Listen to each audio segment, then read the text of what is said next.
just a lot of things that we had to communicate and adjust to. But once we got to halftime, we buckled down and relaxed and figured out what he was doing. How much do you, I guess, you're a lot stronger after halftime. You also obviously have the big drive at the very end of the game. Do you almost look at it, I guess, how do you digest that when you're stronger overall, but maybe you also give up that big drive late? We can't do that. That could have lost us the game right there, but we just played the next play, really. Like, we was just playing the next play. We went into the game saying everything ain't gonna be perfect, so if something not working, we just gonna move on, whether it's good or bad. That's what we did. Why do you think the third quarter was so much different than the first half? Oh, because we came back. We came to the locker room at halftime, made adjustments. Our coaches made adjustments, and came back. Sun was down. We was able to fly around. Give me your grade on that first half.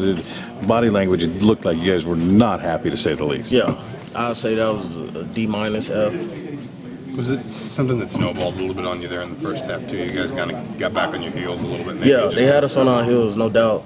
But then once we got our toes in the ground in the third quarter, we was able to attack them. You said you almost just kind of relaxed at halftime. I mean, was it almost maybe just needing a second to just catch your collective breath?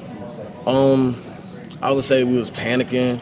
Like, we had a couple young guys out there, and some was off track a little bit. But once we got on the same page at halftime and relaxed and knew that we was just gonna play the next play, and we'll be all right. We just came back out and we just started making plays. Is it somewhat difficult giving up that touchdown on the final drive and then still having to do one more play and make that stop to win the game? Yeah, because the whole time, like right before the game, Coach Wilson said whether it's good or bad, we're just going to move on to the next play.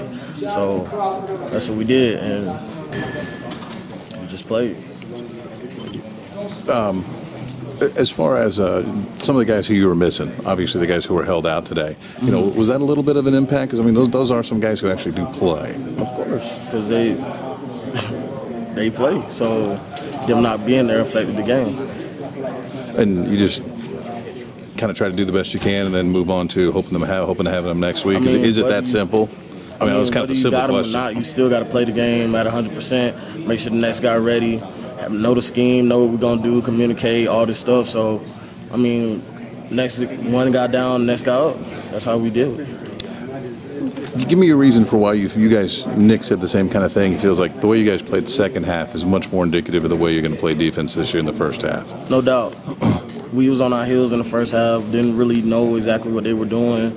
But once our coaches told us what to expect and what areas they were attacking and stuff like that, we just made our adjustments and was able to attack and get on our toes, dig our toes in the ground, and come after them.